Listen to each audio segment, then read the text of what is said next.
seat. Christina Kim is a graduate student in the music department. And I think it's probably safe to say that she knows more about the Antiphonal and the Burke collection than just about anybody else in the world now. She's spent about a month and a half, 2 months now at this point. Oh, 6 months working on this Antiphonal. And we look forward to hearing what she has to say. Thank you, Christina.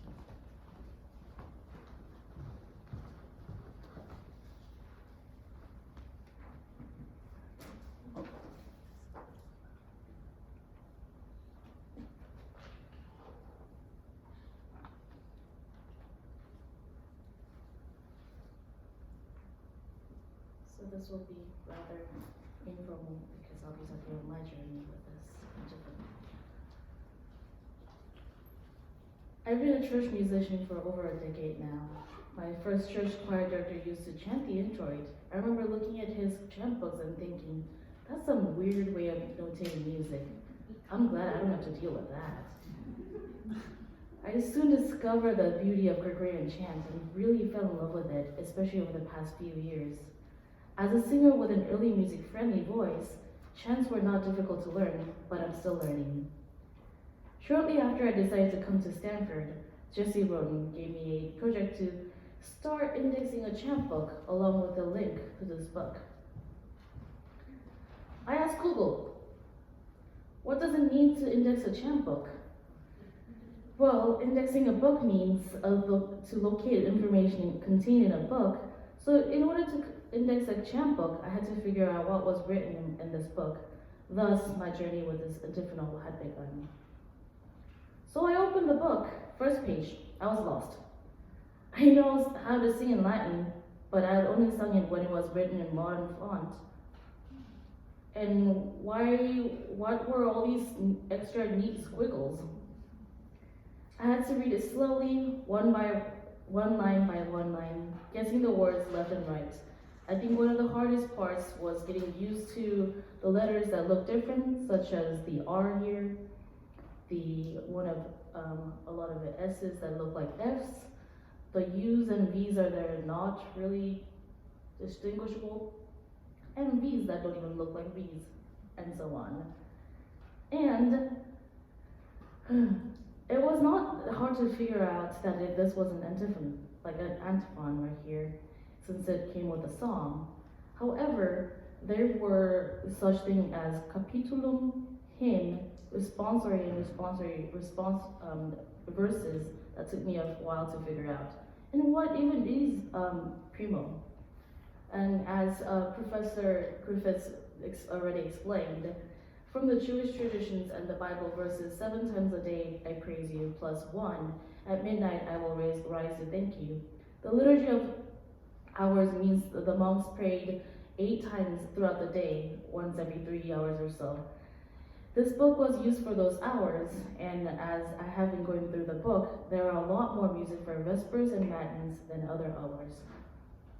Google did not fail me. Apparently there were a lot of people interested in chants than I had imagined. I found Cantus Index, a website database for Latin chant, where people have indexed hundreds of chant books. That website use also guided me to other databases that are doing similar things.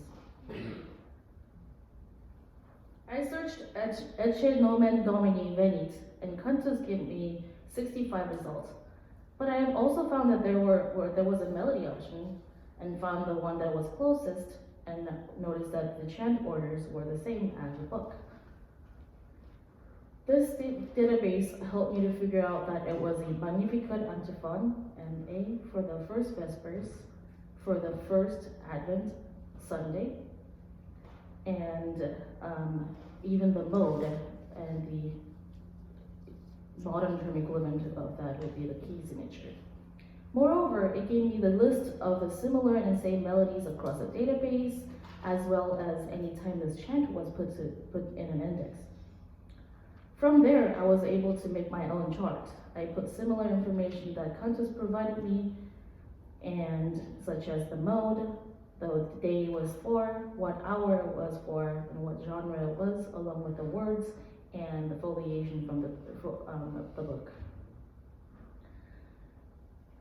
And if I may share, my process with you. I have not been able to finish it yet since this book is 430 something pages long. So far I am at 206. And I put some of the neat squiggle information. In other words, the times that a song was instructed to be sung but was not notated, since they would have it memorized already. So those are indicated by the gray columns. And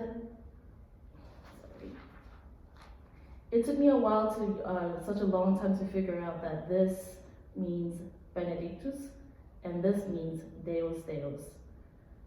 They would just know the reference since they have all the entire psalm memorized, as they do it every week. And indexing and comparing the chant book with the Cantus Index allowed me to see something very important.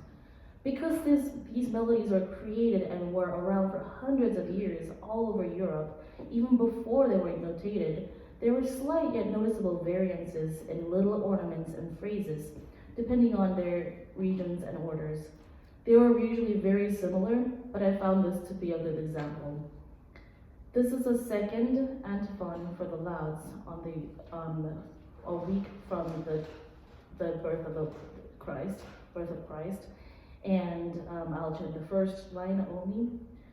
Quando natus est ineffabiliter. What a beautiful line, right? And this is now the standard version, which is what we would have sung, 2 weeks ago from today. And then this is another same thing that I found that is from early 14th century Switzerland.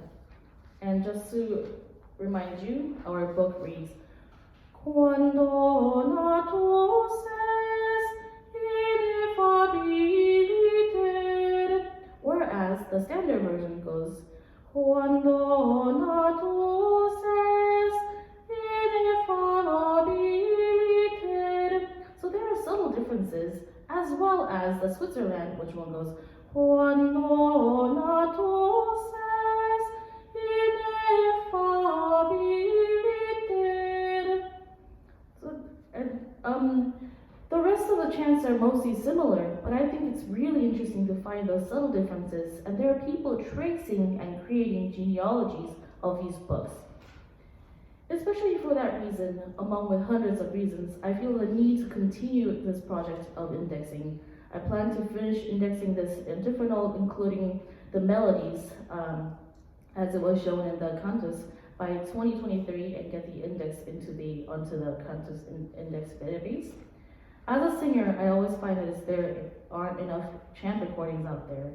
I hope to record the entire antiphonal someday, but that would be years down the line. We will be singing 7 chants of the more than 2,000 chants from this book. I don't think that's enough. We should definitely need to do more. There are so many things about this book that I did not get to cover because there aren't enough hours in one day to do so.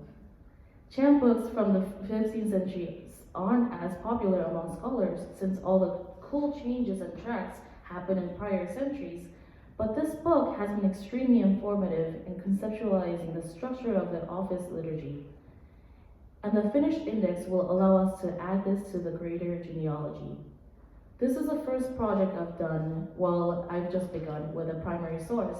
I'm really grateful to live in the 21st century where I was able to do most of this online, but even before that, I am wholeheartedly grateful for Bob and Kathy Burke, who donated this book and allowed a scholar to blossom through this experience of directly working with a real book. Thank you, Jesse Rohn, for your exceptional advising and trusting me to do this. And Ben Albertin for being the father to all these manuscripts here, and for your invitation and support. Thank you.